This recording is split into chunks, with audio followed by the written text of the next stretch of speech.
네, 수능 국어를 가르치는 노승욱 강사입니다. 자, 오늘은 뭘 할 거냐면 이 지문은 2022학년도 수능, 즉 2021년에 시행된 수능의 독서 지문 중에 사회, 즉 경제 지문 할 겁니다.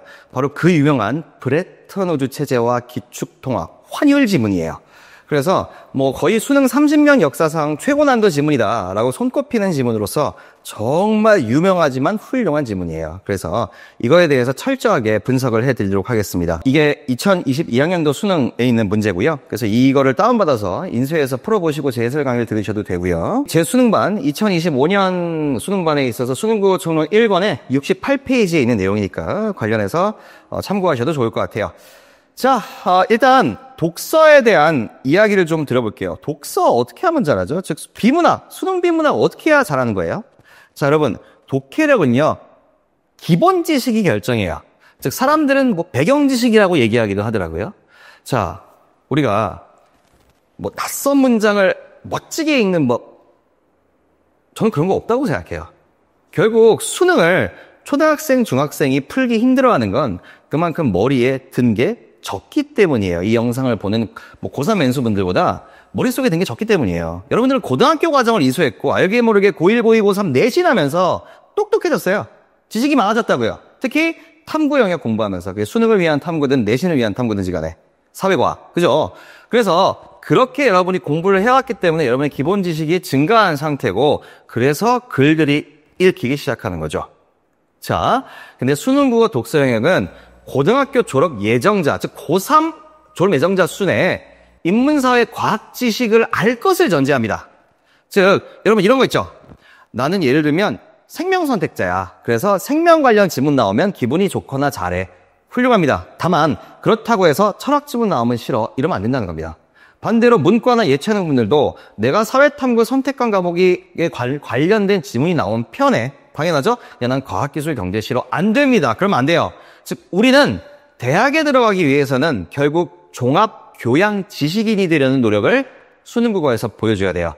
자, 그래서 여러분 대학교 1학년 들어가시면 전부 다 전공 상관없이 교양 수업을 듣습니다. 그 내용이 다 의무화된 이런 내용들이에요.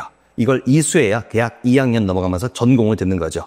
그죠? 그래서 지금 그걸 물어보는 겁니다. 너희들 우리 대학교 1학년 들어와서 요 수업 의무로 들을 건데 어느 과든 어느 전공이든 상관없이 그거 버틸 수 있냐? 이게 바로 수능 국어의 독서 지문이에요. 그래서 우리는 지문 읽고 근거 찾고 그 자체는 별로 도움 안 돼요. 근거 찾는 게 뭐가 도움됩니까?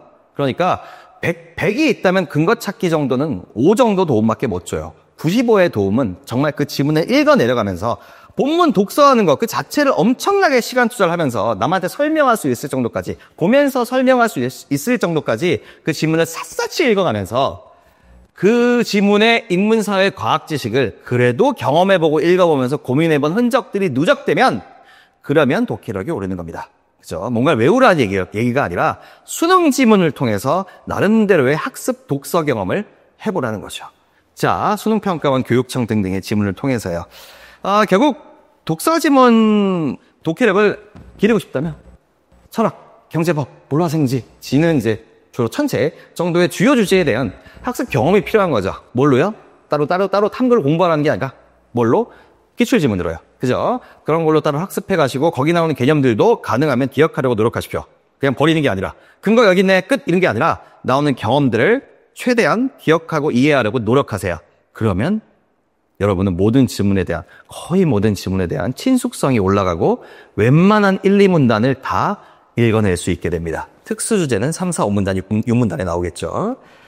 자, 물론 고3 수준에 맞도록 이런 공부를 해줘야 되는 것이고 출제된 내용, 다시 출제가 예상되는 부분의 내용은 숙지해야 합니다.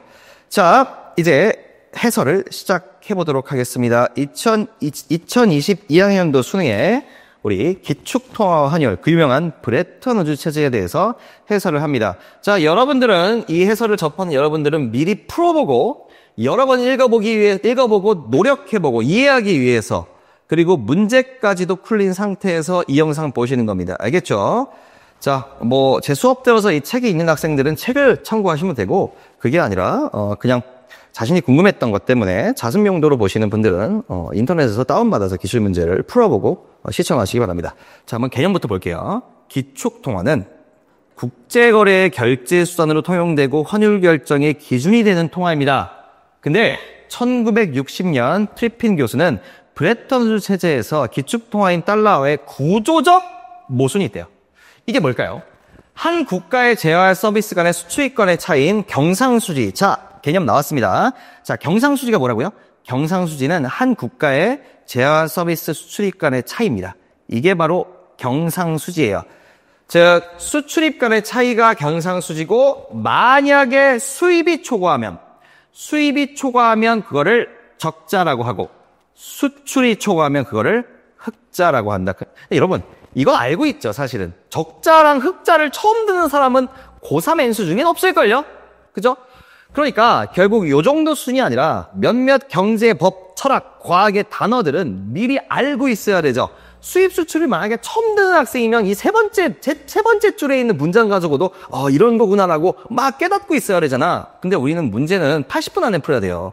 시간이 없기 때문에 웬만한 지문 1, 2문단에 나오는 것들은 그냥 단어, 즉 기본 개념들을 알고 있어야 돼요. 그게 독해력이에요. 알겠죠? 자, 그러니까 수입, 수출과 적자, 흑자 개념을 생각을 해 보았습니다. 자, 근데 지금부터 이제 진짜 생각을 해볼게요. 자, 1번. 미국이 경상수지 적자를 허용하지 않아 국제 유동성 공급이 중단되면 세계 경제는 크게 위축될 거래요.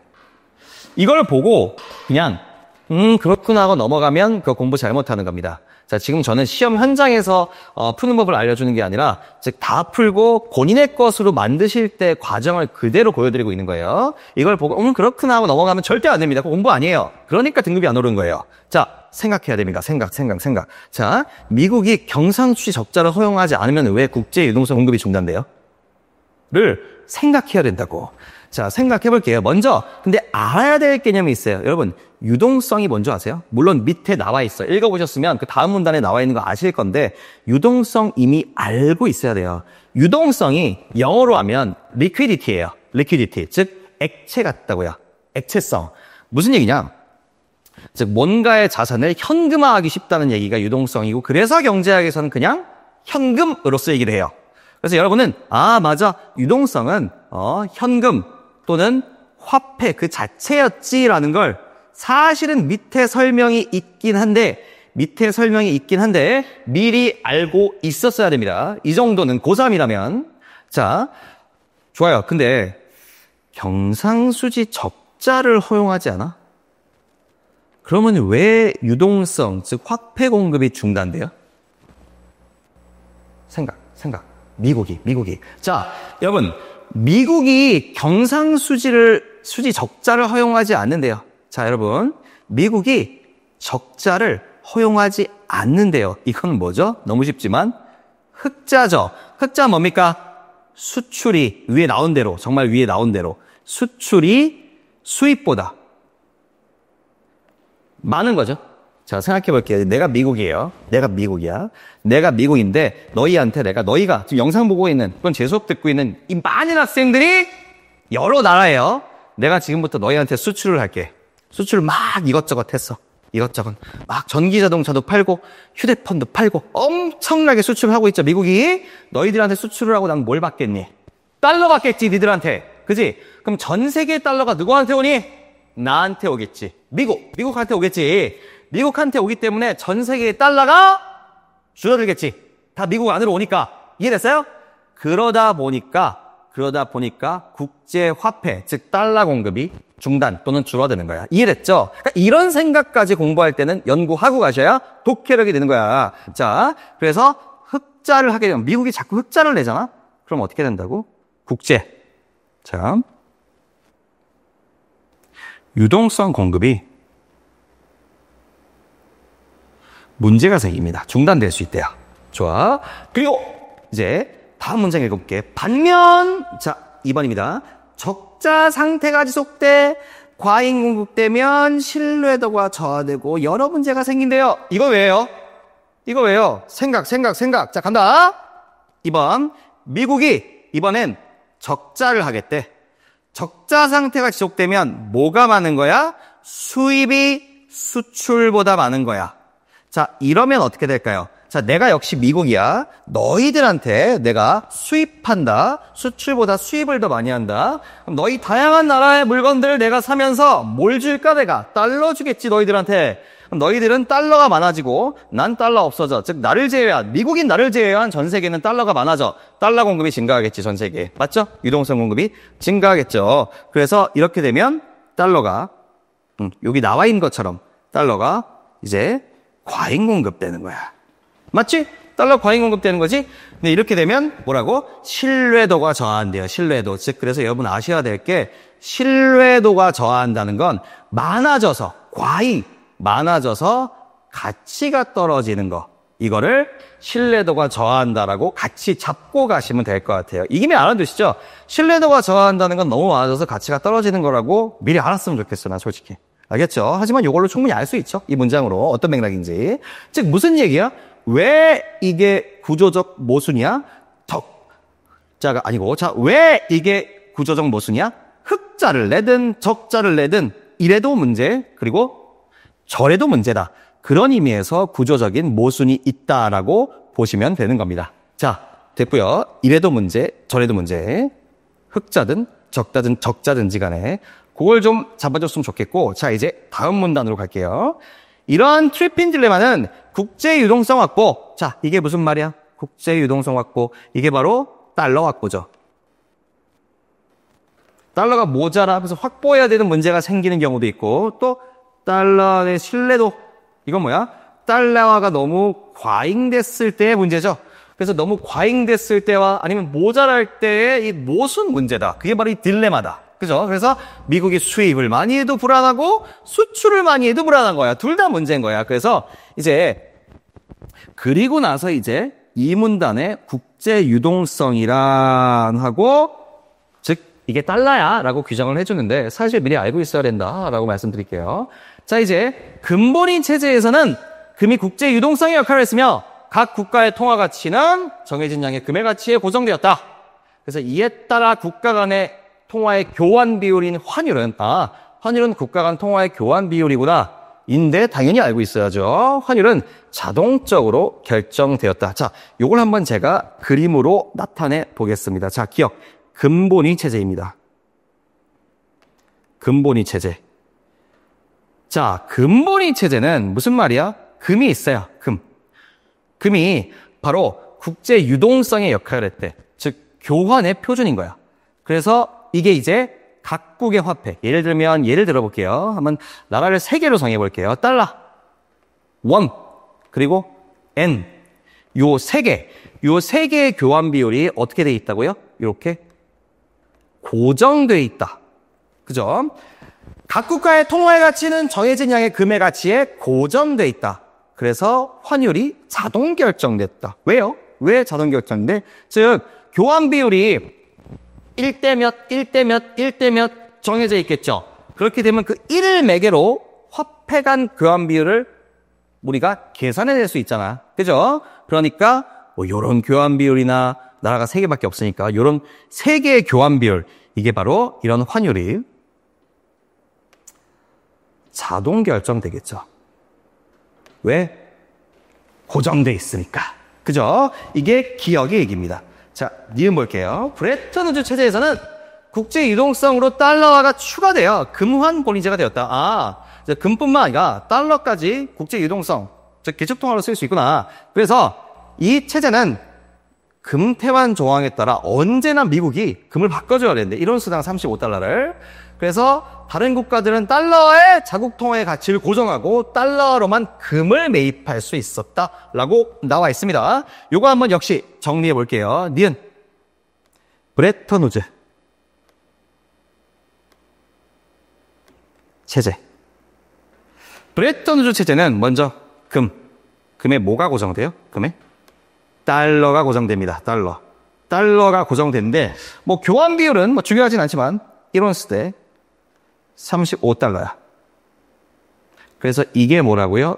요 포인트가 고정돼 있습니다. 그리고 다른 나라, 여기도 세계 국가로 전제할게요. 원, 엔 이들은 달러의 자국 화폐 가치를 고정합니다. 이렇게 마찬가지로 고정합니다. 그러니까 이렇게 고정돼 있으니까 이 고정된 비율을 근거로 해서 비례식으로 이 고정된 걸 근거로 해서 당연히 이 원N 환율은 역시 자동 결정되겠죠. 맞죠? 자동 결정되겠죠? 그게 바로 요런 이야기예요. 그리고 나서 하는 것이 이제 달러화를 제외한 다른 통화들 간의 환율을 교차 환율이라고 한다라는 얘기도 나와 있습니다. 무슨 얘기야 그럼? 여기는 교차 환율 몇 개야? 달러 제외한 거니까 원N 한 개죠? 여긴 교차 환율 몇 개야? 여긴 뭐 그죠? 달러 제외한 거니까 역시 한 개죠. 달러 빼고 얘기하는 걸 교차 환율이라고 하는구나라는 개념도 잡아가시면 될 것 같아요. 자, 그다음에 다음 페이지를 가시면 이제 가장 어려운 그 문단이 드디어 나왔습니다. 자, 1970년대 초에 미국은 경상수지 적자가 누적됐대요. 얘들아, 미국이 경상수지 적자가 누적됐대. 이건 무슨 얘기야? 미국이 경상수지 적자라는 건 즉 수입이 수출보다 많다는 얘기지. 그렇게 되면 어떻게 됐더라? 우리 아까 1문단에서 수입이 더 많으니까 너희들, 즉 내가 미국인데 너희들 물건 막 수입하면서 너희들한테 달러를 쓰겠지. 그럼 너희들이 달러가 많아지지. 어떻게 돼? 달러가 세계 각국의 달러가 과잉 공급, 세계 각국의 세계 시장의 달러가 과잉 공급되는 겁니다. 이렇게 되면 미국의 금 준비량이 급감하죠. 왜요? 달러가 다들 달러 갖고 와서 미국에서 금 바꿔주세요 하는 거야. 근데 미국은 금 태환 의미가 있었잖아, 그죠? 미국 중앙은행이. 그래서 이제 금이 모자라는 거야. 와, 이거 금이 모자라서 감당이 안 되는데 어떻게 할까? 해결 방법을 떠올려보자. 그래서 첫 번째 해결법 1번 바로 달러의 가치를 내리는 평가절하. 그리고 또는 2번 달러에 대한 여타국 통화의 환율을 하락시켜 가치를 올리는 평가절상. 이 두 가지를 떠올려 봤대요. 자, 근데 브레튼 우드 체제에서 1번은 불가능했대. 왜? 규정상. 그리고 중요한 거, 당시에 대규모 대니무역 흑자 상태였던 독일이나 일본은 뭐라고? 평가절상에 나서려고 하지 않았대요. 흑자 상태였던 국가들이 평가절상을 싫어했대요. 자, 요 부분 어쩌면 요 네 줄이 수능 역사상 가장 어려웠던 그 독서의 문장일지도 모르겠어요. 저는 그렇게 평가하는데 요걸로 한번 우리가 여러 추론들을 해보겠습니다. 자, 가볼게요. 자, 일단 우리는 1번 달러의 가치를 내리는 평가절하. 자, 달러화라는 화폐의 가치가 떨어지는 걸 뭐라고 한대요? 용어 정리할게요. 평가절하라고 한대요. 그래서 떨어진다, 절하한다. 나름대로의 통일성 있죠? 좋아. 그리고 2번, 달러에 대한 여타국 통화의 환율을 하락시켜 그 가치를 올리는. 여러분, 자, 중요한 거. 이 그가 뭘까요? 이거 그 뭐야? 이 그는 달러야? 아니면 여타국 통화야? 자, 생각해봐. 자, 이거 해결 방법이야.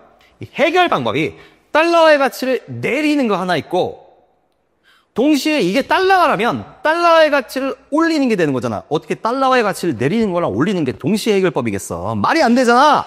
당연히 이건 뭐야? 다른 나라 통화 가치 올리는 거야. 이 그는 뭐야? 저 그는 뭐라고? 여타국 통화야. 알겠죠?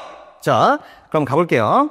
달러에 대한 여타국 통화의 환율을 하락시켜. 즉 여타국 통화의 환율을 하락시켜. 뭐라고? 그 여타국 통화의 가치를 올리는 거. 뭐라고요? 그 여타국 통화 화폐 가치를 올리는 걸 뭐라고? 평가절상이라고 한다. 그럼 통일성 느껴지죠? 내려가면 하, 올라가면 상. 그죠? 느껴지죠? 자, 여기까지는 일단 됐어. 근데 또 준 게 있어요. 뭐라고? 대규모 무역 흑자 상태이던 독일, 일본이 평가절상을 싫어했대요. 즉 뭐라고? 흑자 국가. 흑자는 뭐죠? 수출이 수입보다 더 많은 흑자 국가들이 이거를 선호하지, 이 정책을, 이 평가절상을 선호하지 않았대요. 그러면 여러분 추론해 봅시다. 지금부터 여기까지 내가 지금 쓴 이만큼이 뭐야? 본문에 써 있는 그대로야. 맞지? 자, 이제 추론 들어갈게요. 제가 추론한 거 여기 한 빨간 펜으로 써볼게. 얘들아, 일단 보자. 지금 흑자 국가가 선호하지 않았다는 얘기는 이거 어떨까? 평가절상이 뭘 의미하는 걸까? 수출의 불리하다는 걸 우리는 추론할 수 있지 않을까요? 평가절상은 수출에 불리하다고. 그러니까 수출을 잘하는 국가들이 싫어하지. 그지? 우리는 요걸 추론할 수 있었어. 자, 이제 또 하나 추론하자. 보시다시피 어때? 반대네. 그러면 화폐 가치 떨어지는 평가절하는 환율 측면에서는 어떤 거야? 환율 측면에서는 이거는 환율은 오를 때 이러한 것을 의미하는 거죠. 아, 그렇다면 환율이 오르는 건 화폐 가치가 떨어졌음을 의미하는구나 라는 이런 추론도 가능하고, 자, 한 번 더 가서 요 아래에 있는 평가절상이 수출에 불리했으니 이거는 수출에 유리하겠구나. 그러니까 환율이 오르면 수출에 유리하겠구나라는 식을 얻어낼 수가 있는 거죠. 요런 추론을 통해서. 그죠? 쉽지 않죠? 쉽지 않지만 잘 생각해 보시고.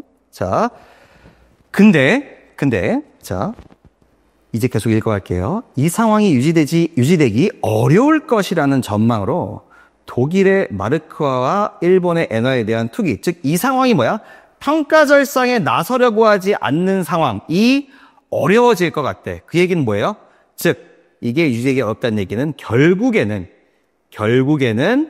평가절상이 이루어질 거다 라는 얘기죠. 그럼 평가절상이 이루어진다는 건 뭐야? 화폐 가치 증가죠. 즉, 그러다 보니까 화폐 가치가 증가하고 상승할 이런 마르크와 엔화에 대한 투기가 발생하는 거지. 너무 당연하죠. 이 엔화와 마르크화가 곧 있으면 평가절상돼서 그래서 가치가 상승한대. 무조건 사 모아야지, 돈이 있으면. 그 다음에 평가절상 딱 되면 그때 팔면 차익을 남길 수 있잖아, 환차익을. 그죠? 그러니까 투기하는 거야, 사람들이. 그래서 야, 큰일 났다, 너무 곤란하다, 그냥 우리 이거 정지하자, 하지 말자, 브레튼 우즈 하지 말자 하고 끝이 나버립니다. 네.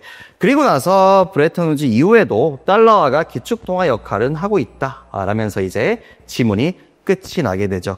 그래서 이 지문에서 환율이 오르면 수출에 유리한 거야 라고 이야기한 적은 없지만, 요 1번, 2번이라고 제가 밑줄 친 문장, 그리고 요 평가 절상에 대해서 흑자 국가들이 싫어했다는 걸로 요렇게 제가 빨간 펜으로 쓴 것들이 추론 가능하고, 요런 것들이 우리 문제에서 활용될 수 있는 거죠. 그죠? 이렇게 추론한 상태에서 이제 문제 풀러 가보도록 하겠습니다. 자, 5번 볼게요. 윗글을 통해 답을 찾을 수 없는 질문은, 자, 1번 뭐예요? 왜 달러화가 기축통화로서의 역할을 계속했죠? 마지막 문단에 나와 있죠? 규모의 경제 때문이죠. 자, 2번. 붕괴 이후에 트리핀이 어떤 전망을 한 적이 없죠. 그냥 구조적 모순이 있어. 브레튼 우즈 체제는 구조적 모순이 있을 수 있어 라고 얘기했지, 그 이후에 어떻게 될 거야 라는 얘기는 안 했죠. 자, 됐고 3번. 답은 2번이고요. 틀린 거 찾는 거니까 3번. 이거는 뭐야? 미국 중앙은행은 금태환 의무죠. 금태환 의무를 질 거고, 4번. 국제이동상의 역할을 한 거는 뭐 본문에도 나와 있고 이해도 하셨겠지만 금이나 달러죠. 그리고 신뢰도 하락은 뭐야? 과잉 공급. 달러의 과잉 공급이죠. 그죠? 읽은 그대로 하시면 될 것 같아요. 이거는 1문단의 마지막 문장에 잘 나와 있습니다. 자, 그 다음에 6번. 추론 문제. 여러분, 추론이면요, 본문에 해당한 문장이 있을 수도 있고 없을 수도 있어요. 그래서 나름대로 추론을 해봐야 됩니다. 본문에 없어도. 자, 생각해볼게. 닉슨 쇼크, 즉 브레튼 우즈 체제 끝나버린 이후에 평가절하 가능해졌다. 가능하죠? 이런 해석 가능해요. 왜일까요? 자, 평가절하가 여기 브레튼 우즈 체제 하에서는 불가능했죠. 평가절하가. 근데 브레튼 우즈 끝났으니까 가능해진 거지. 되겠죠? 자, 그리고 2번. 브레튼 우즈 체제에서 마르크와 엔화와 투기적 수요가 증가한 것은 평가절상. 이건 제가 지문에서 써드렸습니다. 둘 다 맞고요. 이건 일치. 내용이 있으니까. 자, 기본적으로 평가절상은 뭐라고? 화폐 가치의 상승인 거야. 그죠? 그러니까 사람들이 나중에 상승하겠다 이러면서 막 사들이는 거지. 자, 3번. 금매 생산량 증가로 대략 해결될 수 있다. 왜? 완화될 수 있다. 무슨 얘기냐면 지금 바꿔줄 금이 없어가지고 결국엔 엎어진 거잖아요. 금태환 의무 때문에. 금을 바꿔줘야 되는 의무 때문에. 금이 많으면 또 이야기가 가능하겠다. 충분히 추론이 가능해. 본문의 내용 일치는 아니지만. 자, 4번. 트리핀 딜레마. 그죠? 이럴 수도 저럴 수도 없는 구조적 모순. 괜찮죠? 5번 남았네. 자, 결국 답은 5번인데, 얘들아, 평가절상이 뭐라고? 평가절상은 화폐 가치 상승을 의미해. 그 나라 화폐 가치가 상승했으면 그 나라 화폐로 살 수 있는 금의 양은 증가하겠지. 그치? 그 나라 화폐가 가치 있는 거면 더 많은 금을 살 수 있는 거죠. 틀렸죠? 감소가 아니라 증가죠? 답은 5번입니다. 자, 7번은 자, 전제합니다. 세국가 전제, 미국 포함 적절한 것 찾는 겁니다. 시작해 볼게요.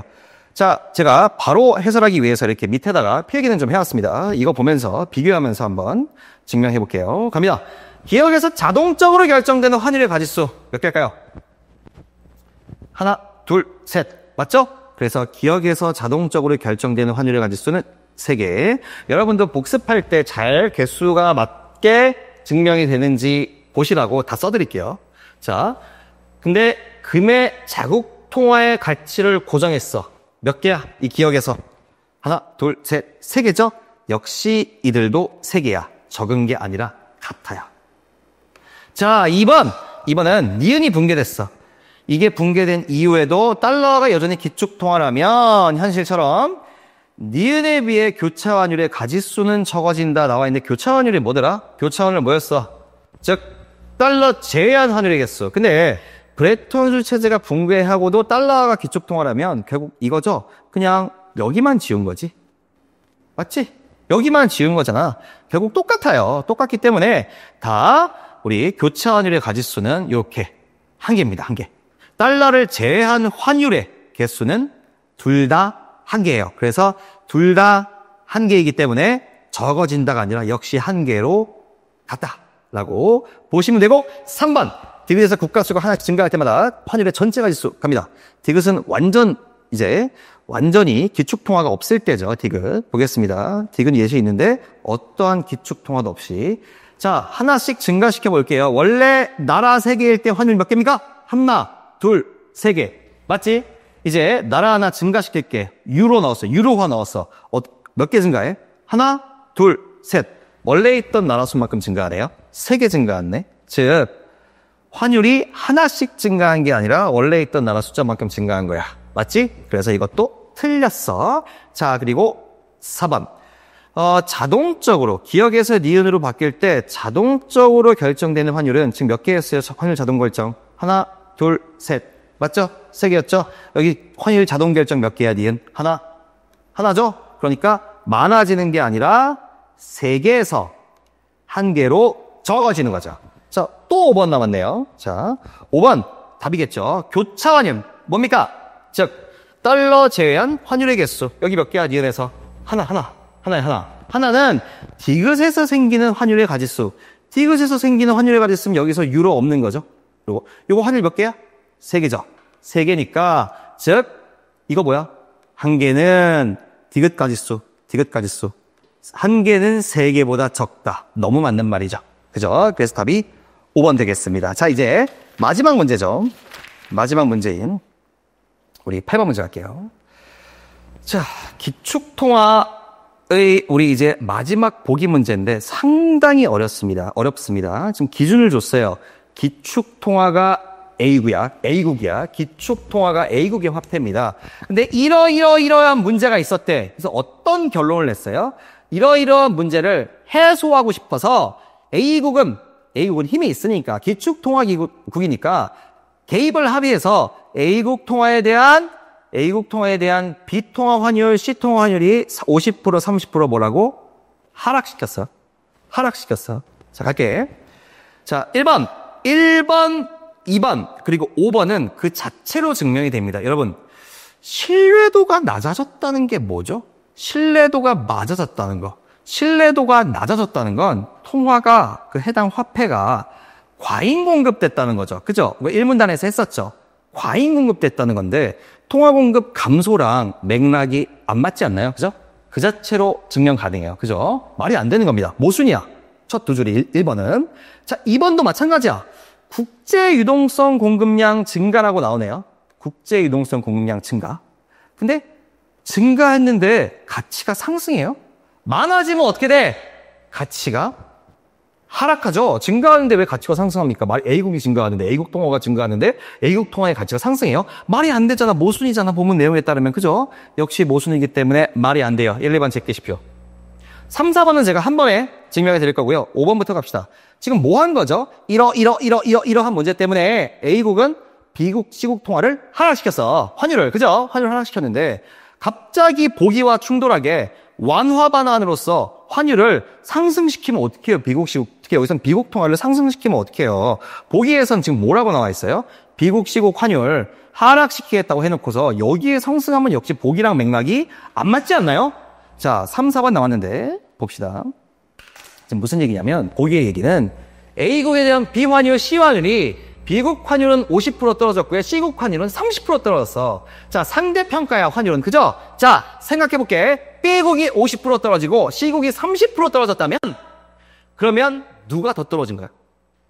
B국, C국 사이에서는 B국, C국이 원래 그냥 1대1이었어.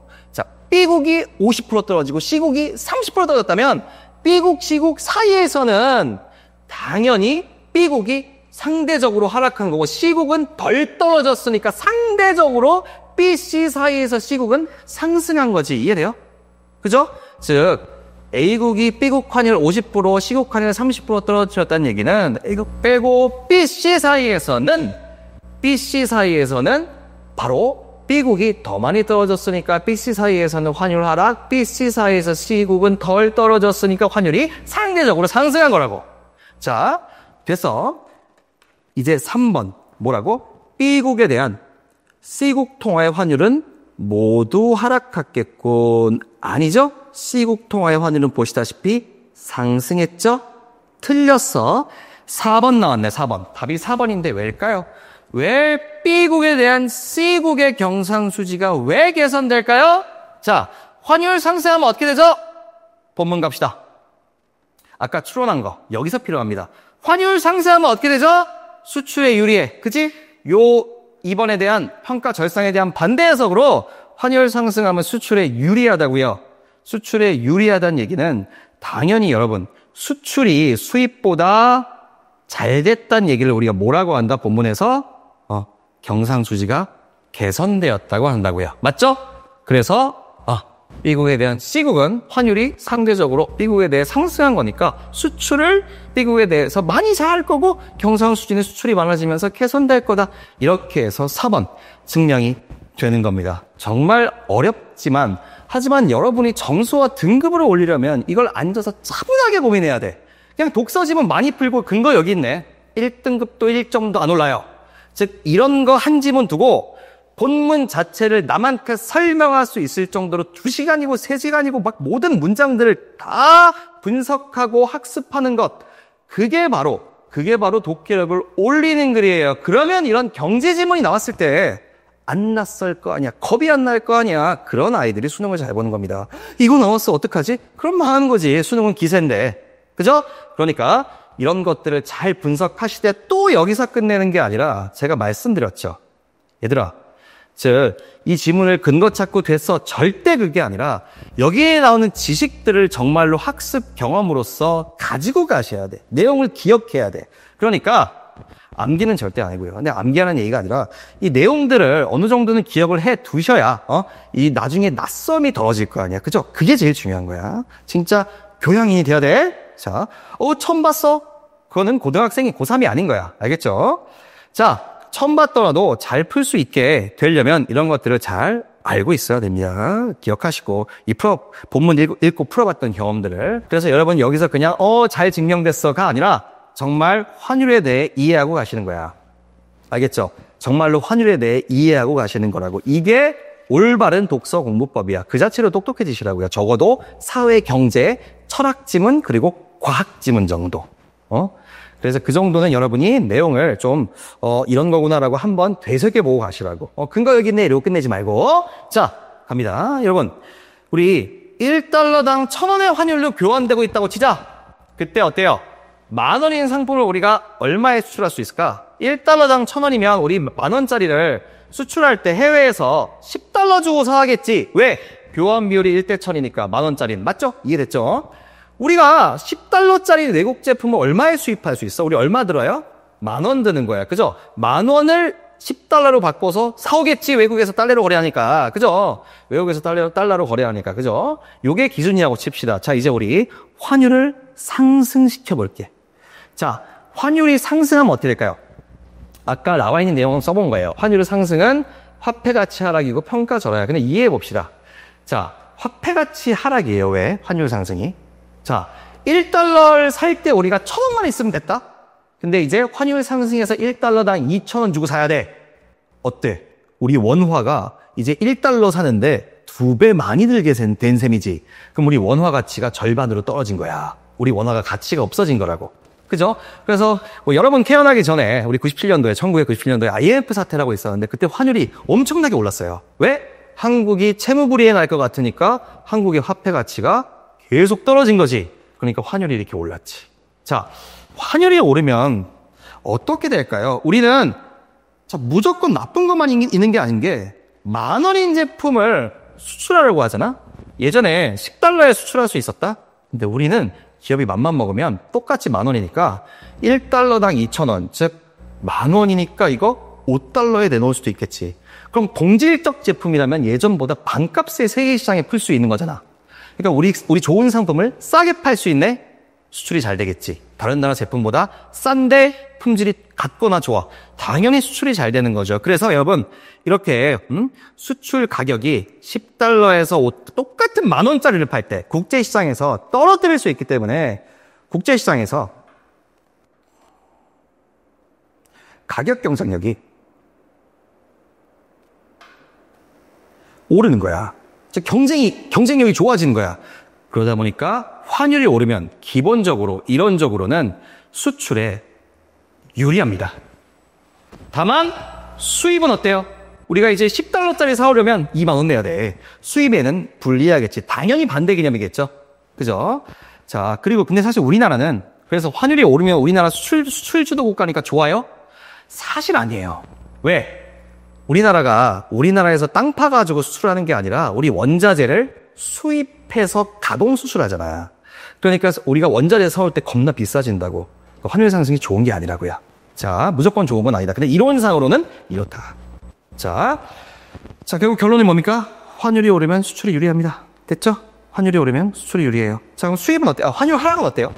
반대로 1달러 1,000원 주고 샀었는데 이제 500원 주고 살 수 있대. 우리 화폐 가치가 2배 높아진 거야. 그죠? 자, 500원 주고 살 수 있다면 근데 문제는 어떻게 돼? 우리 10,000원짜리 만들면 이 비율대로 입력을 하면 어떻게 돼요? 20달러 받아야 돼. 어때? 2배 비싸진 셈이잖아, 같은 제품이. 그죠? 그러니까 수출에 불리하겠지.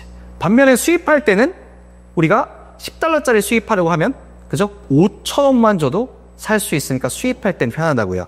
결국 환율 상승 입장에서도 환율이 오르면 수출률이 반대 개념 수입 분리, 그 반대 개념은 똑같이 정반대 수출 분리 수입 유리. 그러니까 여러분들이 그냥 바라는 게 있다면 환율이 오르는 게 수출에 유리한 거다. 즉, 요 환율이 오르는 게 수출에 유리한 거다라는 걸 그냥 알았으면 해요. 그러니까 이거 추론 가능할 거야. 근데 우리가 시험 현장에서 요거 추론할 시간이 없을걸? 그래서 그냥 원래 환율이 오르면 수출에 유리하지 라는 거죠. 그냥 알고 있었으면 해요. 그러면 시험 시간에 시간을 좀 많이 절약할 수 있어요. 우리가 수학을 굉장히 잘한다고 해서 나 식 안 해오고 수학 시간에 제가 식을 유도하고 도출해서 풀겠습니다. 그럴 수 없잖아. 그지? 그래서 몇 가지 지식들은 익숙하게 해놓으시고 때때로는 이렇게 미리 알면 좋은 것들이 분명히 있습니다. 그죠? 네, 이렇게 저는 오늘 가장 수능 역사상 어려운 지문으로 여겨지는 브레튼 우주 체제와 환율, 그리고 환율에 대한 친숙성을 높이기 위한 환율 상승과 하락의 효과까지 강의를 드렸어요. 자, 여러분이 오늘 가져가야 될 건 지문 읽고 근거 찾는데 매몰되지 마시라고. 그럼 100 중에 5%밖에 안 돼요. 95%는 본문을 연구해서 독해력 자체를 올리고 적어도 몇몇 주제의 어떤 지식들은 머리에 넣으시라고. 그럼 여러분이 독서를 잘하게 될 겁니다. 자, 고생했어요.